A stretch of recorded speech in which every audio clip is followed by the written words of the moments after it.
Haunted History with Ann Burns of Down Paranormal, in association with HauntedSolutions.com. You're listening to The Crypt, and I'd like to welcome Ann Burns to the show. Ann is a paranormal investigator with Down Paranormal and joins me each month for our spooky segment, Haunted History. So you're very welcome to the show, Ann. Hi Rita, thanks very much.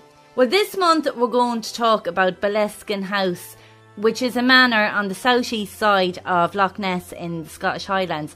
It's notable for being the home of author and occultist Aleister Crowley and Led Zeppelin guitarist producer Jimmy Page.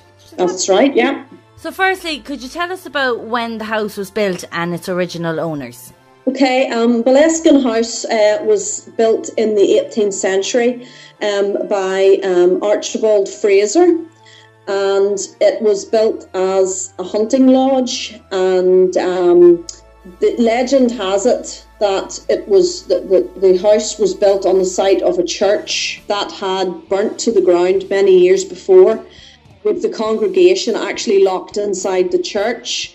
Although this can't be confirmed as an absolute gospel truth, but it's something that's well known in the area, and it was something that Jimmy Page was very interested in and spoke about quite a lot, was this church. And before Crowley purchased the house, it was also supposed to be haunted. There was reports of very strange things going on in the house long before Crowley even arrived there. He had actually bought the house for one reason only, and that was to use it in a ritual, and that's why he purchased the house. It was for no other reason. He had been looking for a property for well over a year and had to have very specific features, like north opening doors. It had to be isolated.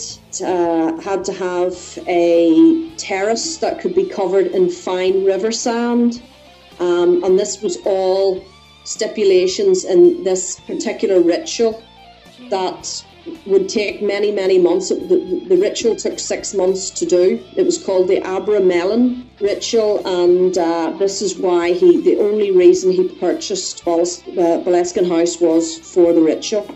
And then for any of the listeners who might be tuned in who don't know who Aleister Crowley is, could you just give a brief explanation of who he was? Yeah. Well, Aleister Crowley was born into a very wealthy family. They were actually, they owned breweries, even though they were Plymouth Brethren and very strict religious people. So this upbringing that he had turned Aleister against Christianity and forms of religion at a very early age.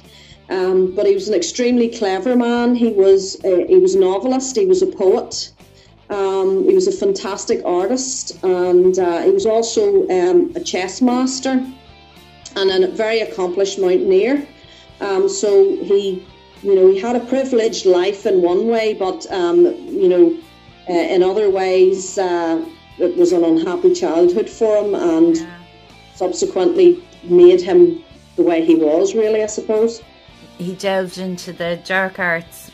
Yeah, he at an early age became very interested in magic and the occult, and when he went away to school, he basically read anything that he could get his hands on about the occult and magic, and became very interested in black magic and the sort of darker side. He was basically willing to do anything to practice these rituals, and he wanted to create a religion of his own, basically, where you sort of did whatever you wanted. You were your own boss, and you didn't have to stick to these strict guidelines of religion. But he was very heavily into the occult. And you'd said there how he bought this house to do this particular ritual. Yeah. Do we know what the ritual was, what it was for? The ritual, this Abra-Melin ritual, dates back to the 14th century. And basically, it was a ritual that, as I said, took over 6 months to complete. It wasn't a spell that was just something that was said. He had to live in a specific way in this house that had all these specific features that he needed. He had to eat bread and water alone, that was it. He had to get up every morning at 3 a.m. and do all these incantations in different parts of the ritual. And it was basically to invoke demons, and in invoking these demons, he would then go on to be master over them and actually put them to doing good, basically. It was being in power over demonic forces and forcing them to work for good purposes. And also the outcome of this ritual was that if it was performed correctly, you would discover what they would call your guardian angel, which everybody is supposed to have. Yeah. But the problem that Crowley had was halfway through this 6-month ordeal, he cut it short. He was a member of the Golden Dawn, which Bram Stoker was a member of, and Gates and people like that. And the one of his friends in this order got into trouble in Paris and summoned Crowley to come and help him out, which Crowley dropped everything to go and help this man. And when he came back, he realised that something, he hadn't closed it down, he hadn't banished what he had brought forward. And when he came back, he realised that something had changed drastically in the house. And apparently during the ritual, when he was doing the ritual, he would the very sunniest room, which was a room just full of windows, on the brightest day had to be lit by candlelight because it was so dark, even in daylight. And strange shadows were seen in the house that would walk through the house and out into the grounds, and very strange things happened. The staff, the lodge keeper that had worked at the lodge and looked after the grounds and things like that, he had been a man that had never touched a drop of drink all his life, and he got, Crowley came home one day and found a Catholic priest standing in his house and said, "What on earth's going on?" And the lodge keeper had got drunk and tried to kill his wife and children. Oh my God. All these bizarre things started to happen, and very shortly after that, Crowley left the house. Yeah, there seems to be a lot of tales of odd goings on while he was living in the house. Have you any other examples along with those? Yeah, well, obviously, apart from this sort of darkness that was over the house and these figures and the lodge keeper trying to kill his family and that, there was a workman that came to work at Boleskine, and he was working down in some part of the home, and he was perfectly normal one minute and flew into a rage the next over nothing, and actually tried to kill Aleister Crowley in the house. There was reports of things being seen to move about the house, objects or furniture and things like that. So Crowley himself noted in his diary the very specific feeling that had changed in the house, and the house became very different, and he realised that he should have not cut short the ritual and basically let his friend sort his own trouble out. He learned that very quickly, and as I said, he very, very shortly after that left Boleskine and didn't go back. Isn't it mad to think as well that's right beside where the Loch Ness Monster is supposed to be too? Yes, well, there's a few stories about that as well. Apparently, the Loch Ness Monster first being seen on a more regular basis ties in with the time that Crowley, had sort of left, and so there's a few people that at the time said that this Loch Ness Monster had became like a supernatural being that had something to do with Boleskine, but again, a lot of it would just be, I would say, superstitions of the people. The locals were so afraid of the house and what was going on in the house that they wouldn't even walk past it. And I mean, it's very isolated, but it was a route, it was a road that people had to use, and they wouldn't even walk past his house. They were so afraid of it. I don't think I'd walk past the house myself. No, I know.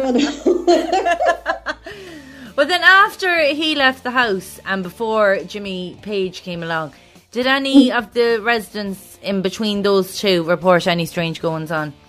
Yes, well, whenever Crowley left the home, the property changed hands quite a few times, and George Sanders, who was a British actor, he bought Boleskine, and he wanted to change it into a pig farm of all things. This he did this, but it failed very quickly. He lost all his money. His partner actually ended up in prison. No way. Everything that could go wrong went wrong, even down to the fact of the animals that were left on the farm. They were just abandoned and they starved to death because Sanders just wouldn't go back to the house. He was ruined. He was a ruined man, basically.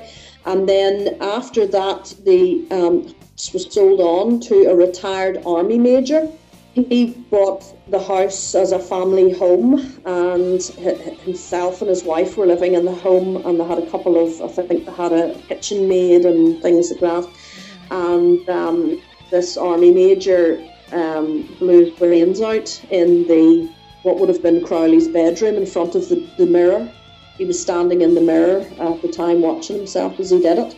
Oh my God. And so a lot of very tragic stories and just what people put down to being bad luck, but a lot of people are saying that also it was this link with what had been brought forward in Boleskine, and it was affecting those that lived in it. Jimmy Page of Led Zeppelin was fascinated by Crowley, and he bought the house in 1970. Did he stay at the house long, and did he experience anything?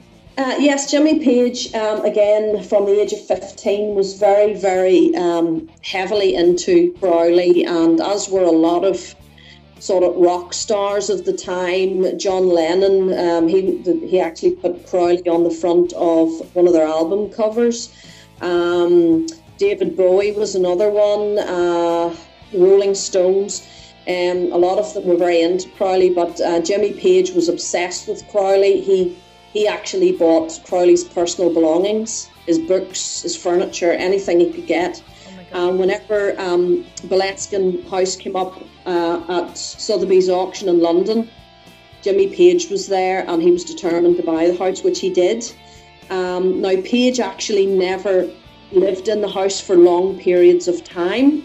He would stay there for a couple of weeks here and there, but he never lived in it as we do live in our home. Yeah. It was actually Page's school friend, a guy called Malcolm Dent, and he lived permanently in Boleskine for many years, raised a family, but he was very aware of this very oppressive, dark presence in the house, and he brought his family up to basically ignore what was going on, and he was very, very aware of this, whatever this was in the home, and as I say, he lived in it and just ignored it. But Page did spend time, but it wasn't continual time in there. But he was asked about the rituals and things, and was he partaking in them, and he refused to answer. But you know, the word on the street was that yes, he was doing these black magic rituals, and because he was very much into Crowley, and you know, so you can sort of imagine what probably was going on, you know. And like, what's happened with the house since? Well, whenever Jimmy Page, he sold the house in 1991, so he had the house for 20 years. I think shortly after it sold, it actually became a B&B. Now, anybody that has bought the house has been plagued by these sort of Crowley fanatics that will go on pilgrimages to Boleskine, and they're sort of found at all times of the day and night walking around the gardens and things like that. And so it was a B&B for a time, but it has been sold. It was sold, I think, in 2009. It was sold on again. And anything that I've tried to find out about the current owners, it just states that they wish to be left alone. So well, they won't be living in that house. They won't be, but I think probably they don't want to continue. I suppose they're thinking that somewhere along the line it'll just fizzle out. I don't think it ever will. No. Just simply because of the links with Crowley and Jimmy Page and Robert Plant and the curse that was put on them and all these things that are associated. I don't think that'll ever fizzle out. People will always remember that. Well, definitely not, because if you look at now the house from the Amityville Horror, they're exactly tormented. So you can imagine now when you have big celebrities like that connected with the house that have massive followings, should that make it even worse? Exactly, I know. I mean, I would say they're probably pretty much plagued, But I have to say, if I was there, I think I would chance going for a walk around the gardens too, just to have a look, So would that be in your top 5 places to do paranormal investigation in, Anne? Do you know what? It was a very good friend of mine, Simon Turner, that actually told me about Boleskine House, and I knew about Aleister Crowley and I knew about the Jimmy Page, the Led Zeppelin curse and things like that, but whenever I started reading up on Boleskine House, it's so fascinating. I think this is my favourite place that I've had to read up about, and I would absolutely love to do an investigation there. It would be fantastic. Well, Anne, thanks a million. It's been such a fascinating interview once again, and I look forward to having you on for Haunted History again next month. Oh, cheers, Rita. Thank you.